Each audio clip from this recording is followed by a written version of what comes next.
well, this is our Thursday Spitball video, and are you ready to play a game of Spitball? Yeah, let's do it. I'm going to go first because I've got one lined up. All right. You're just going to have to...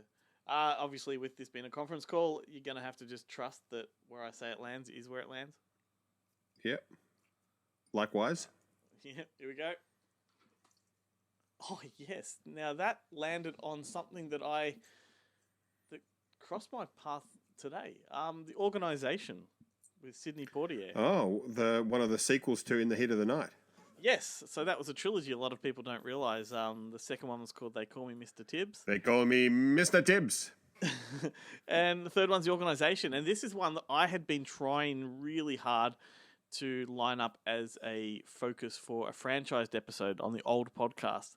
I was trying to get Jarrett and Sean on board for that one, and it just never really came together. But that's odd because I know that Jarrett was really into those movies.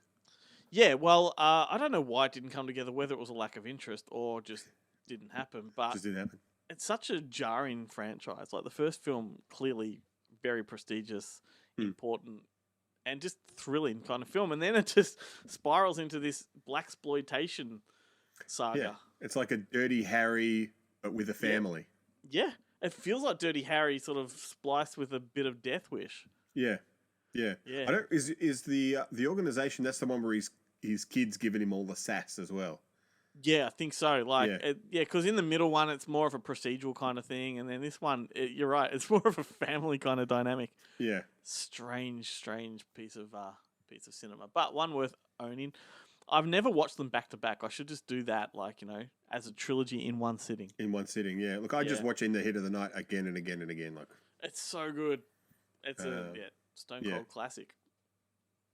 All right, your turn. All right, let me soak the paper in there and. Oh. Did it go over? I can't find it. All right, let's try that again. You're gonna find a spitball 2 years from now. I see the spitball. Okay. But I guess, hang on. I could go by the video that it's fallen in front of. Hang on. Yeah, do that.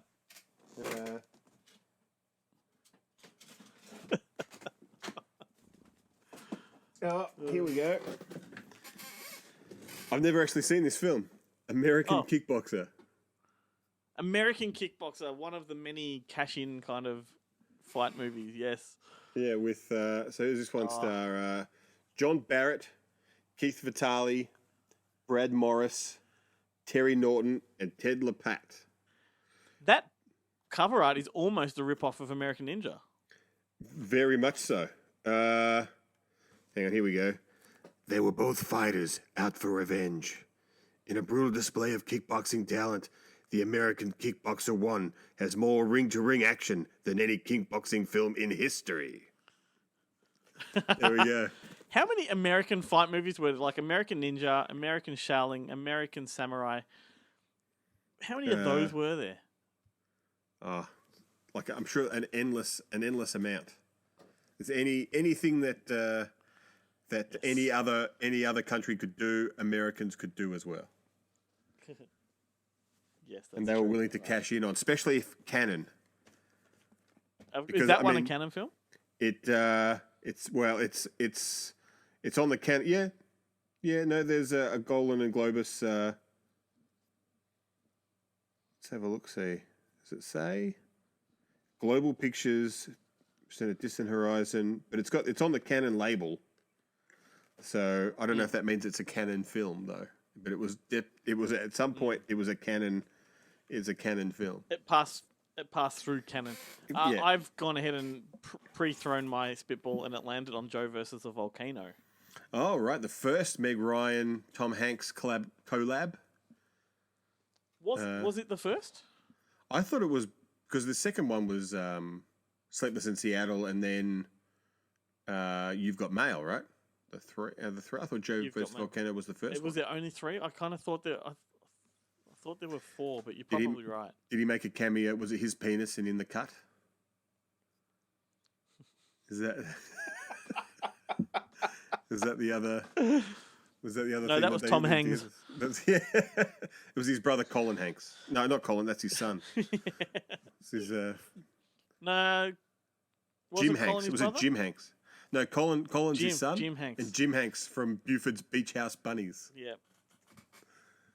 Yeah. Or from Toy Story direct-to-video titles. Yeah, and all the Toy Story toys. Yeah, so yeah, that's right. Joe versus the Volcano. I adore the film. I think it's a real underrated, underappreciated gem. It's like a surrealist kind of thing. I don't think anyone got it at the time. I remember like watching it at the video store or trying to, and not being able to get into it. But it's hard watching anything at the video store when you have customers coming in and harassing you for tapes and stuff. It's not ideal.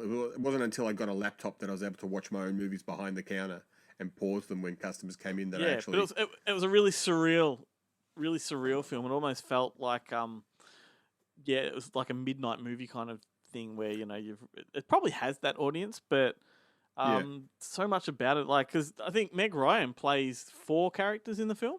Oh right, no, I had no idea. Yeah, I wish I could remember who directed that one. I should know. I presented on our YouTube channel. I presented a video about Joe versus a Volcano, and I had that information in my head then, and I don't have it now. Right. Anyway, I think Spielberg produced it. Like, right, it has that. Yeah, right. It's one that I've got to revisit. It's definitely one I've got to revisit. I highly recommend anyone watching should go back to Joe versus a Volcano. It's a trip. All right. I'm gonna go sideways this time. So maybe I've got a better chance of it actually hitting something. Ooh. There we go. This hit a tape that I recently purchased, funnily enough, off Jarrett Garn. Rage and Honor. Rage of Honor. Wow. The Sho Kusagi action film with who else is in this thing? Louis Van Bergen. God. The front cover says from the producers of Pray for Death. It says on the front, Pray for Death, right? Pray for Death. The producers of. Yeah. In our Tuesday night video when we did the rapid fire questions, one of the questions I removed was a Pray for Death question. Right. I always get them mixed up, to be honest. Everything comes full circle. It does. I always get the Sho Kusagi films mixed up. Like, which is the one where he owns the dojo and then his girlfriend tries to kill him? His girlfriend is like a double agent. Is that Pray for Death?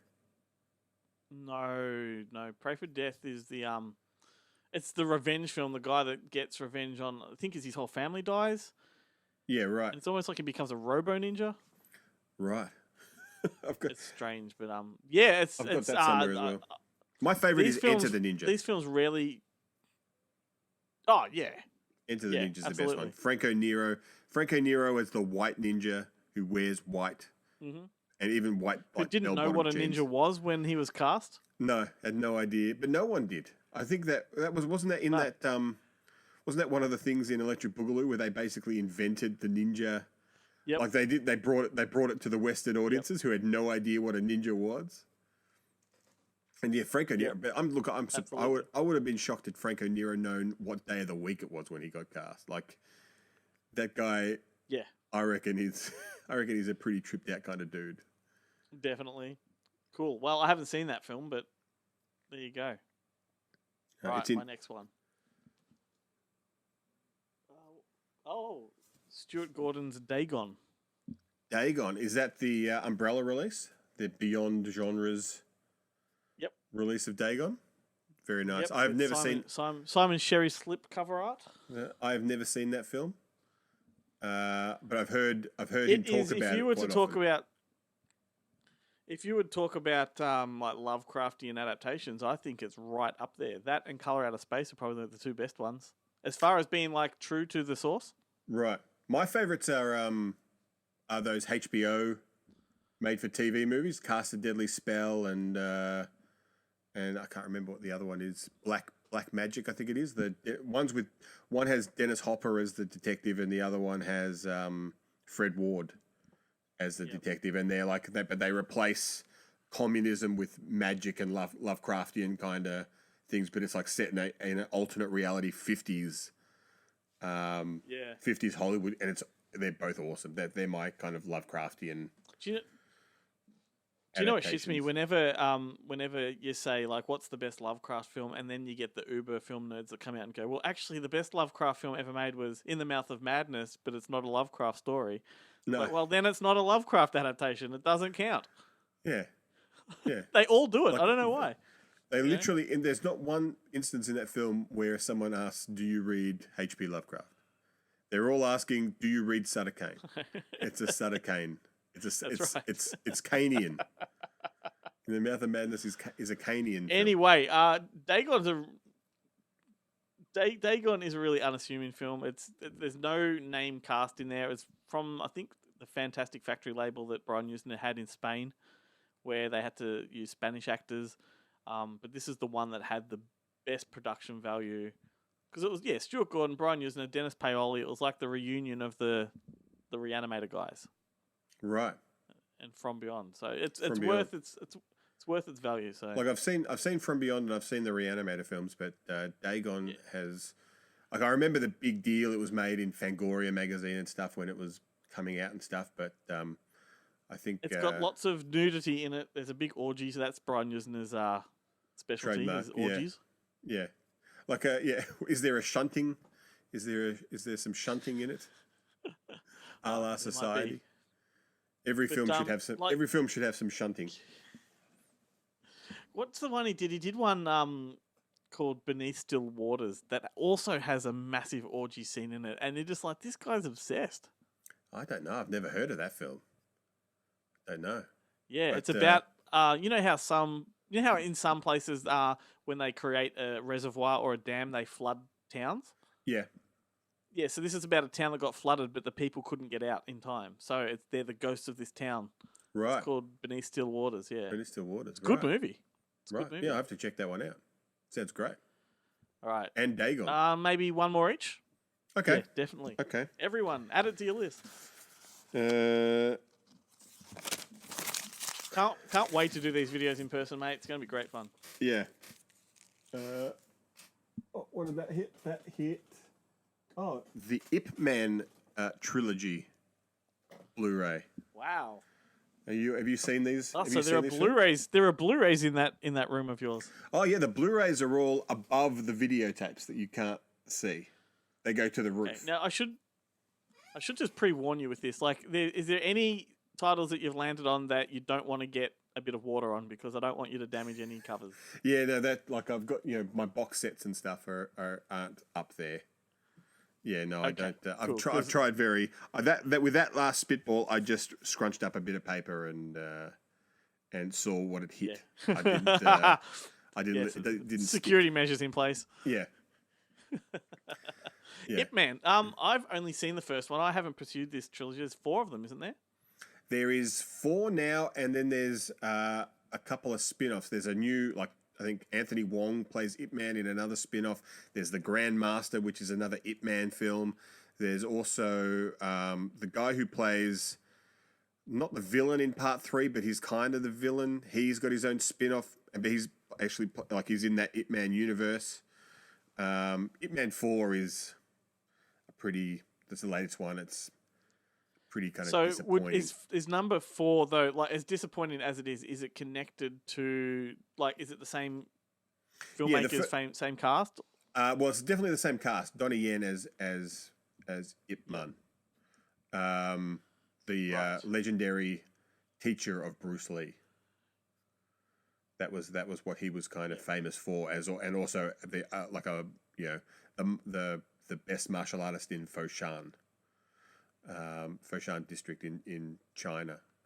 Yeah, right. And the first movie is really good. The second movie is actually pretty good too, because the second movie he kind of basically escapes to Hong Kong and then starts a martial arts school, but then runs into trouble with the provisional British government and the other kind of kung fu masters. And what's her name plays one. Sammo Hung is like the kind of head martial arts instructor.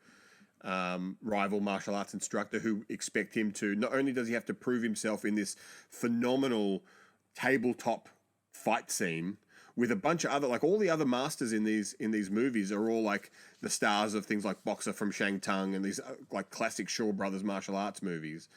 But then he fights Sammo Hung on this kind of roundhouse table thing, which is possibly one of the greatest like martial arts kind of fight scenes I've ever seen.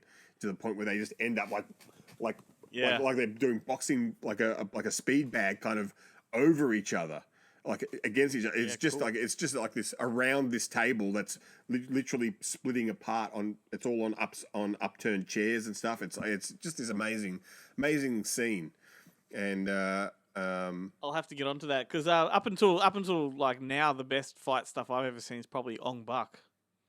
Ong Bak is great, but that's a lot more parkour-y type. It's got a lot of the kind of, there's a lot of martial arts stuff, but there's a lot of it is him jumping through small holes and doing impressive stuff that way. No, but I'm talking about the fight scenes like in the there's a legendary fight scene towards the end of the film. I've lost my train of thought on how that actually went, but anyway, I'm going to throw another spitball before I make a fool of myself. All right, that direction there. What is that on? Oh, I don't know how much I can talk about this one. It's on Das Boot. Das Boot. The Wolfgang Petersen film. But what I can say, like, Das Boot's a great film, which the sequel TV series has been on in the last year or so. But I think it's a great film. It's one of the very first director's cuts to ever be made, I think. Right. Is the director's cut longer or shorter than the release cut? There's 3 cuts because you had like the theatrical release was 2 hours long. Then you had the TV release, which was like a mini series, which went for I think 6 hours long or something like that. Wow! And then Wolfgang put the film together for a 4-hour director's cut. Wow! And 4 hours inside a submarine, and it's some of the most intense cinema I've ever experienced.